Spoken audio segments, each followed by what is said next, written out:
Olá pessoal, nós estamos de volta para mais uma aula de geopolítica. Na nossa aula de hoje nós vamos analisar a evolução da estrutura fundiária no campo e problemas demográficos naquela região.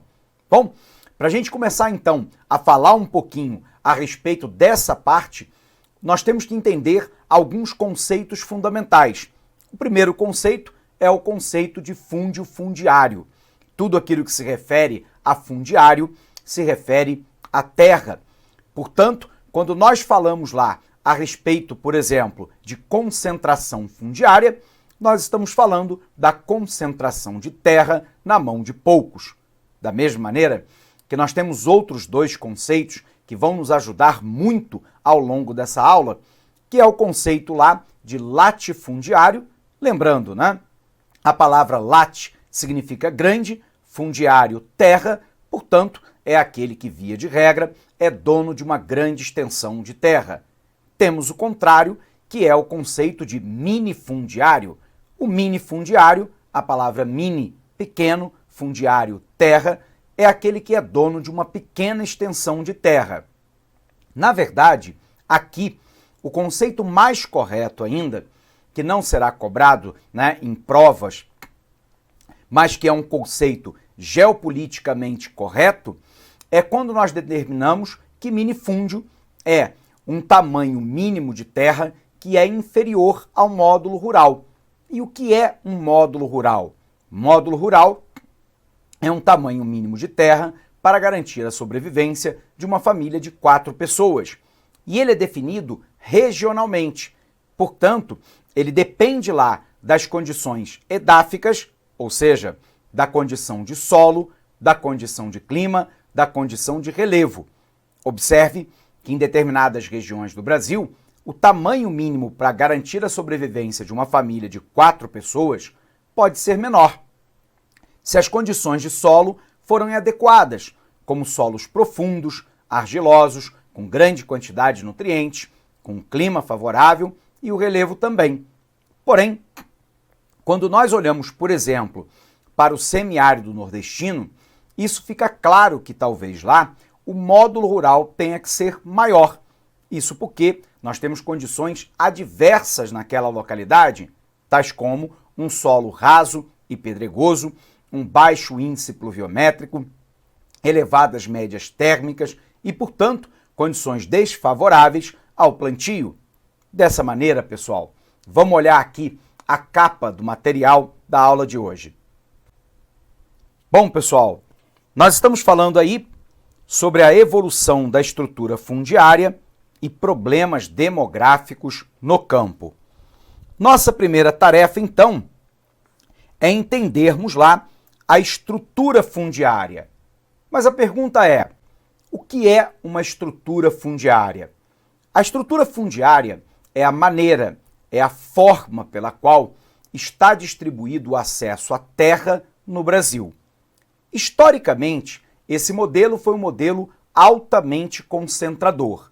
A gente vai observar que de 1500 até 1822, quando o Brasil alcança a sua independência política, que nós chamamos muitas vezes também de uma independência simbólica, de uma independência de hino e bandeira, isso porque, a partir de 1822, o Brasil passou a estar atrelado à economia britânica, à economia da Inglaterra, e, portanto, não foi uma independência, pelo menos não sob o ponto de vista econômico. A gente vai observar que durante esse longo período, 1500 até 1822, quem ganhava terra no Brasil era basicamente aqueles que tinham uma boa relação com a coroa portuguesa. E, portanto, nós estamos falando da nobreza, da oligarquia rural, da burguesia urbana e da Igreja Católica, que naquela época era a igreja oficial do Estado português. Portanto, o modelo, desde o início, ele nasce como um modelo fortemente concentrado na mão de poucos. E aqui, observe, nenhuma crítica à Igreja Católica, era apenas um hábito àquela época. Porém, de 1822 a 1850, vigorou no Brasil uma lei chamada de Lei de Livre Ocupação de Terra Devoluta. o que é uma terra devoluta? É uma terra que pertence ao Estado ou que não tem dono definido. Sendo assim, o governo brasileiro dizia que toda pessoa que ocupasse produtivamente uma terra devoluta durante o período de 5 anos poderia reclamar a titularidade dessa terra. Em tese, o Brasil poderia ter realizado aqui uma das maiores revoluções, né, agrárias de todo o mundo. O problema é que os negros estavam alijados do acesso à terra porque ainda eram escravos. Lembre-se que a chamada libertação dos escravos só irá acontecer em 1888. As terras eram terras longínquas das grandes cidades brasileiras e povoados e, portanto, demandava-se lá investimento para abertura de trilha, abertura de estrada, né, para que você pudesse construir casas e iniciar a plantação. Tudo isso era muito custoso e muito operativo, e é óbvio que a população mais pobre não tinha possibilidade de acesso ao interior do país. O resultado é que, novamente, nós tivemos uma concentração de terras.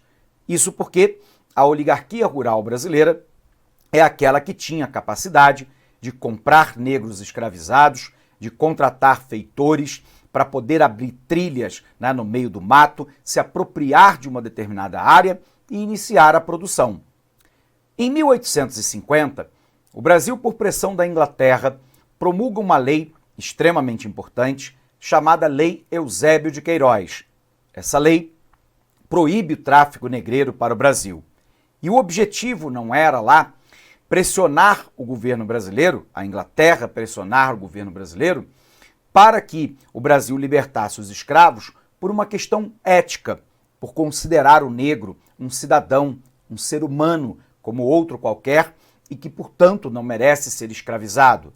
A grande questão para a Inglaterra, quando ela pressiona o governo brasileiro a sancionar a Lei Eusébio de Queiroz, era no sentido de que o Brasil deveria iniciar o processo de acabar com a escravidão, porque no dia que o escravo fosse liberto, ele representaria mercado consumidor para os produtos comprados da Inglaterra.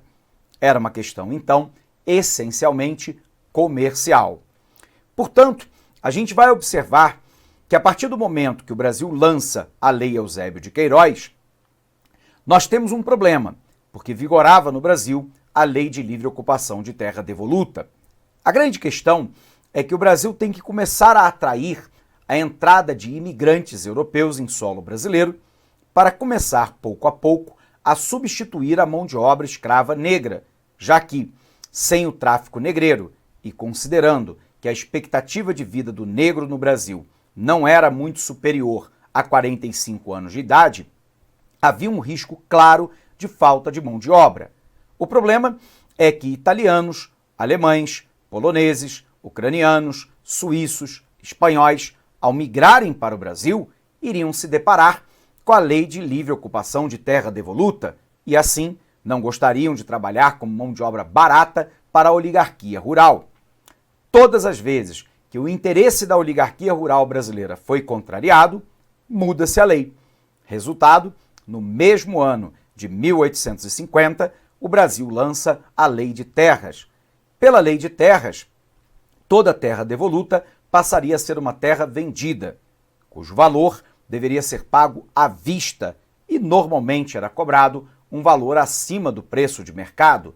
Resultado, eu impedi que a população pobre brasileira tivesse acesso à terra, os negros escravizados e os imigrantes europeus que aqui chegaram, pelo menos num primeiro momento, tanto que a imensa maioria dos imigrantes vai para o sul do país, onde você tem um clima subtropical e, portanto, não era propício naquele momento histórico para o plantio de cultivos voltados para a exportação e a terra era mais barata. E é por isso que nós temos aí uma forte presença de comunidade italiana, alemã, polonesa, ucraniana e de outras nações no sul do nosso país. Observe lá, então, que com a Lei de Terras eu tenho uma profunda concentração fundiária acontecendo no nosso país. Finalmente, na década de 1970, o regime militar resolve abrir uma nova fronteira agropecuária no centro-oeste brasileiro, na área de Cerrado, dentro de um modelo que nós chamamos de agronegócio. Esse modelo é o que nós denominamos também de modernização conservadora. Ou seja, eu modernizo as técnicas agropecuárias com a mecanização, trator, colheitadeira, semeadora, ordenha mecânica, pulverização aérea, etc. Agroquímico, defensivo agrícola, o agrotóxico, fertilizante artificial, calagem para neutralizar a acidez do solo, que é jogar calcário sobre o solo, organismos geneticamente modificados, os chamados OGMs, no Brasil, o uso de transgênico com soja, milho e algodão. A gente observa a modernização acontecendo lá com a seleção genética de sementes e de animais. No entanto, essa modernização não promove uma distribuição mais equitativa, mais igualitária, socialmente mais justa da terra no nosso país. O Brasil tem, então, uma das estruturas fundiárias mais concentradas de todo o globo. Vamos botar isso no papel para você? Vem para cá. Então, pessoal, a nossa primeira questão foi a questão de definir o conceito de latifundiário e de minifundiário.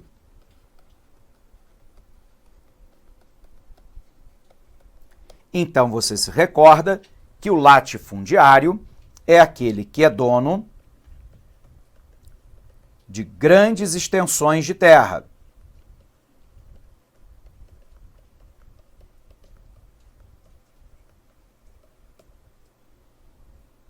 E o minifundiário é aquele que é dono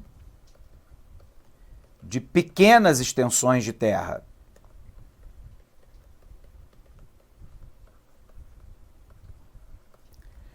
Vimos também que tudo aquilo que se refere a fúndio fundiário significa terra. Nós podemos compreender que no período de 1500 até 1822, a posse da terra no Brasil era basicamente para a nobreza,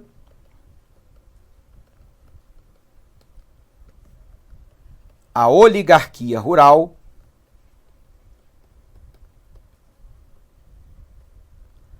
a burguesia urbana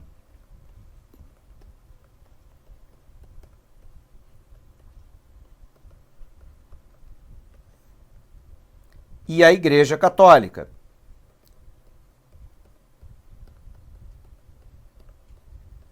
Você se recorda que de 1822 até 1850 vigorou lá a famosa Lei de livre ocupação de terras devolutas.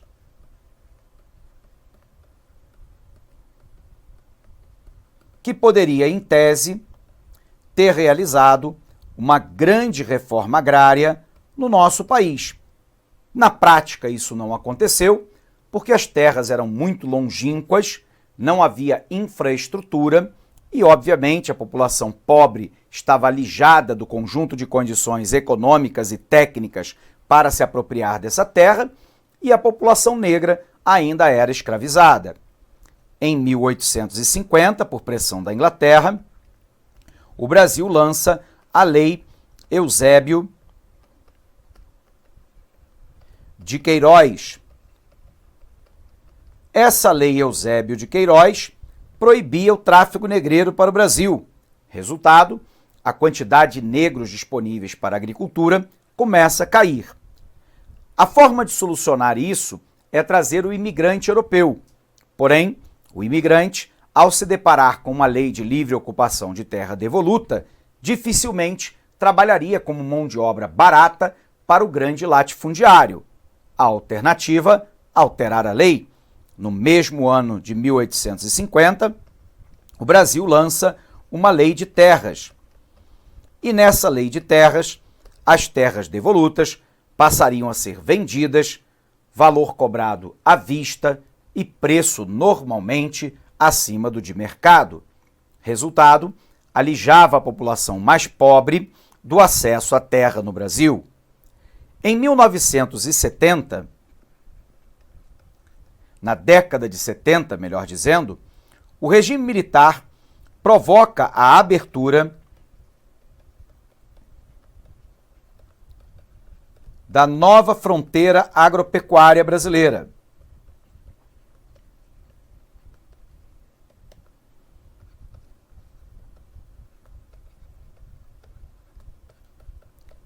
E a abertura dessa nova fronteira agropecuária se dá dentro de um modelo que é o modelo do agronegócio,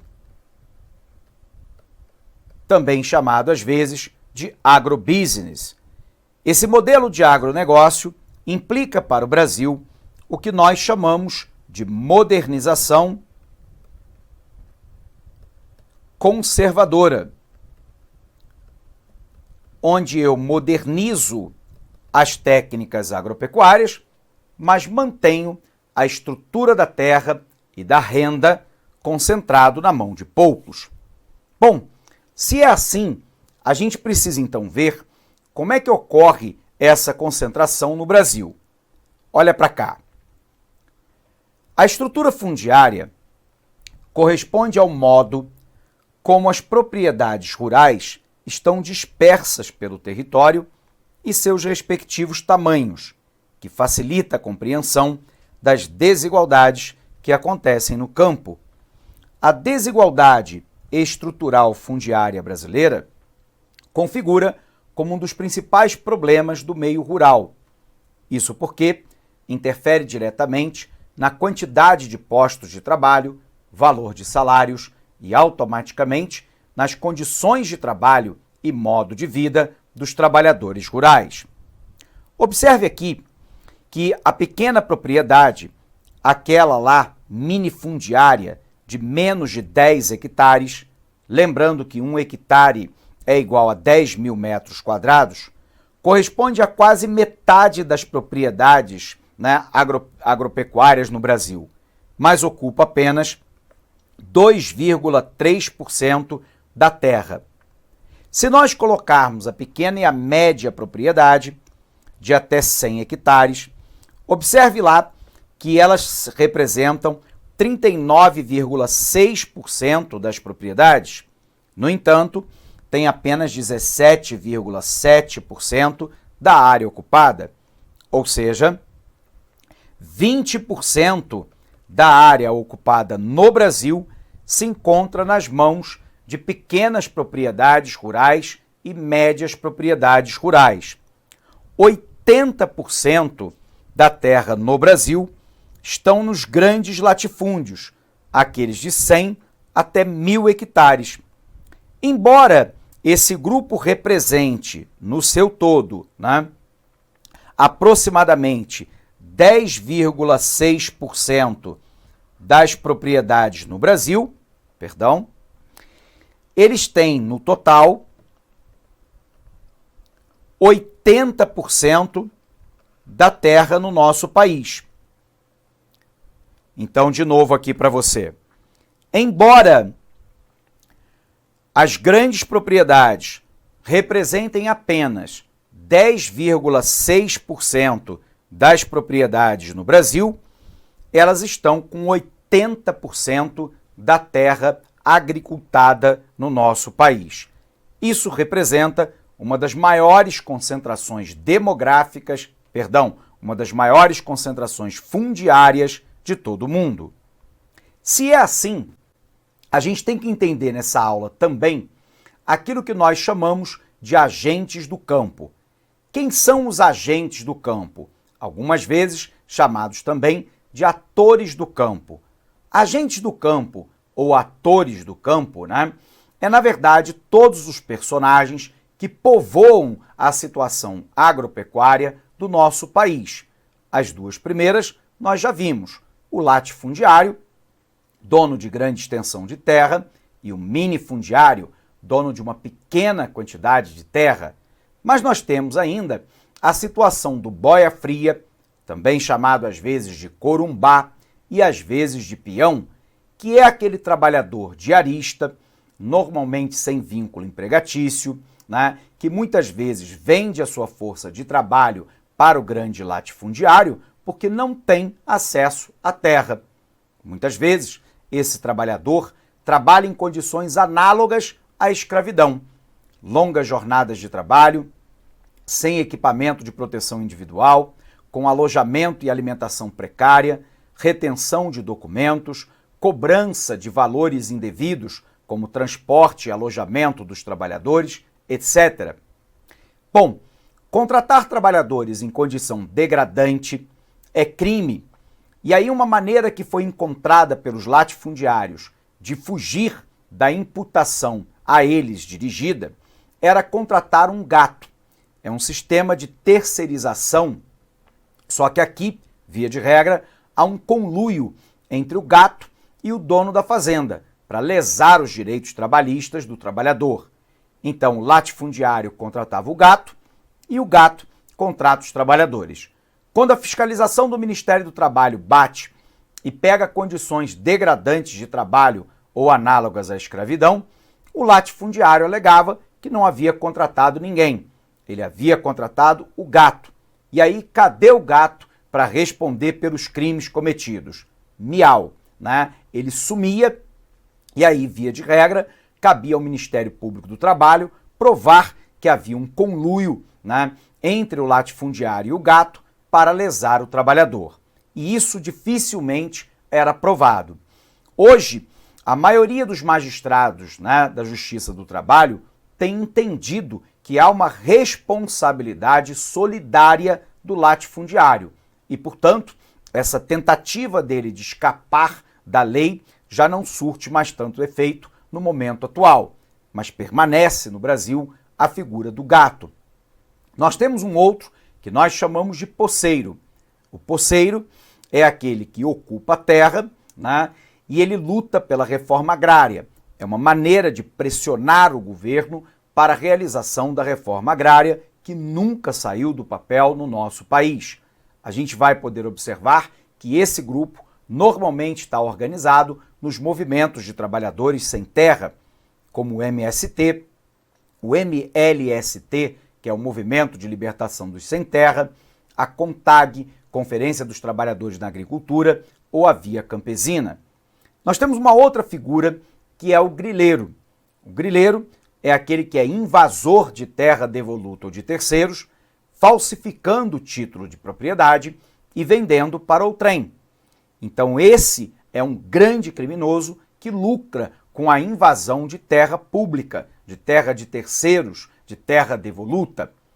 Bom, nós temos finalmente um último agente do campo que nós chamamos de parceiro, meeiro ou arrendatário, que é aquele que aluga parte da terra para o grande, do grande produtor para poder ter acesso à terra, normalmente pagando com metade da produção colhida.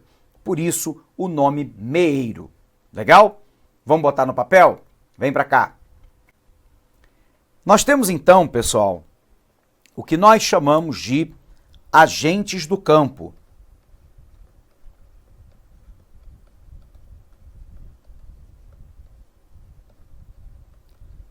Os dois primeiros, nós já havíamos falado lá no início da nossa aula, né?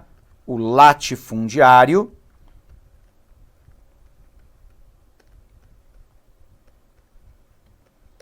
e o minifundiário.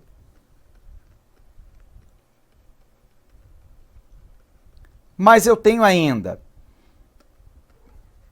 o boia fria, às vezes chamado de corumbá, ou ainda de peão, que é aquele trabalhador diarista, sem vínculo empregatício, que vende a sua força de trabalho para o grande latifundiário.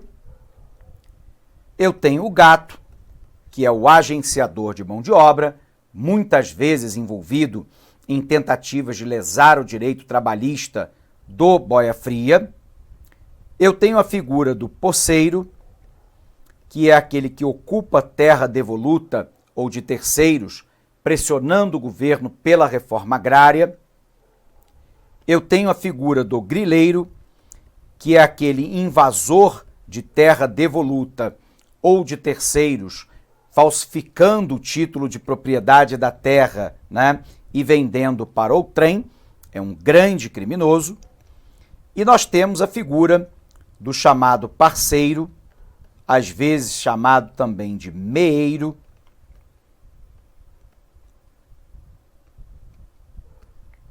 ou ainda de arrendatário.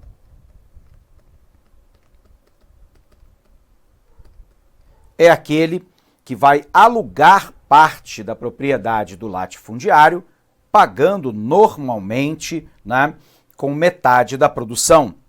Portanto, latifundiário, minifundiário, boia fria, corumbá, peão, gato, poceiro, grileiro, parceiro, meeiro e arrendatário são os agentes do campo no Brasil.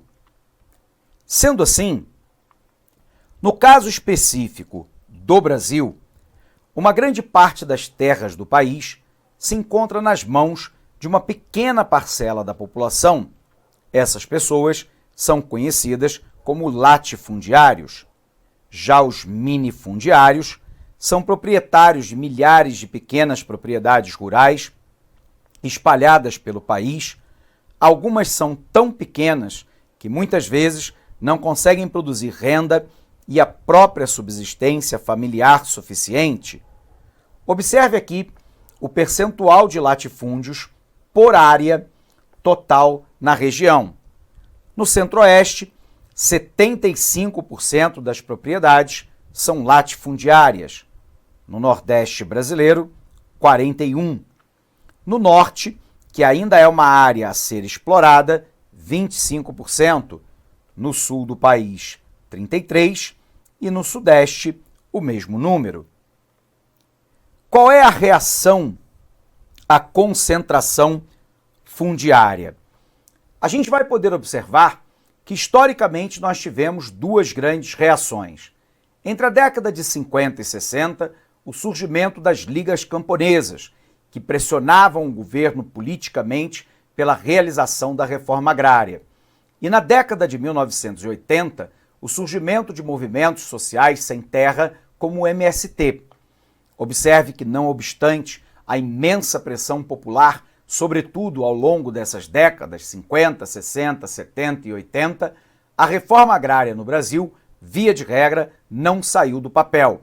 E o número de conflitos agrários se intensificou no nosso país. Via de regra, nós temos, de um lado, a presença de madeireiros ilegais, de grandes agropecuaristas, de mineradores ilegais e de grileiros, e do outro lado você tem pequenos agropecuaristas, os poceiros, né? População indígena, quilombola, cabocla e ribeirinha, e o choque na disputa pela posse da terra no Brasil, infelizmente, por vezes é resolvido na bala. O exemplo mais claro disso foi na década de 80, a morte do seringalista Chico Mendes, que lutava pela criação de uma reserva extrativista sustentável e não predatória em Chapuri, no Acre. Mais recentemente, a Igreja Católica, através da Dorothy Stang, uma missionária freira da Igreja Católica, que lutava lá para impedir a expansão da área de agropecuária predatória e de madeireiras, e que também foi mandada ser executada a tiros, né, por jagunços, né, na região, a mando de dois grandes latifundiários locais. Esses casos são casos emblemáticos que muitas vezes têm a identificação dos autores, têm a identificação dos mandantes e ocorre a prisão, porque ganha-se uma notoriedade muito grande. No entanto, a imensa maioria dos casos de violência no campo no Brasil ainda não tem um desfecho. Acompanhe aqui comigo. Número de assassinatos em conflitos de terra, pela água e pelos direitos trabalhistas. Em 2006, foram 30 casos. Em 2016, 61. Número de pessoas envolvidas em conflitos por terra, água, né, e direitos trabalhistas, em 2015, envolvia 816 mil pessoas. Em 2016, 909 mil. Assassinatos e julgamentos entre 85 e 2006. 1.387 casos, com 1.834 vítimas, mas apenas 112 casos julgados e apenas 92 executores condenados, enquanto que apenas 31 mandantes foram condenados. Isso mostra o elevadíssimo nível de conflito pela disputa da terra no Brasil e o fato de que, normalmente, os mandantes e executores não são punidos na forma da lei. Portanto, o Brasil apresenta uma série de conflitos agrários. Tem um quadrinho aqui sinótico que vai ajudar você a dar uma estudada, que representam aí um imenso desafio para o nosso país. A gente vai encerrar essa aula por aqui, mas eu quero deixar para você o meu forte abraço, bons estudos e até o nosso próximo encontro. Até lá! Clique lá.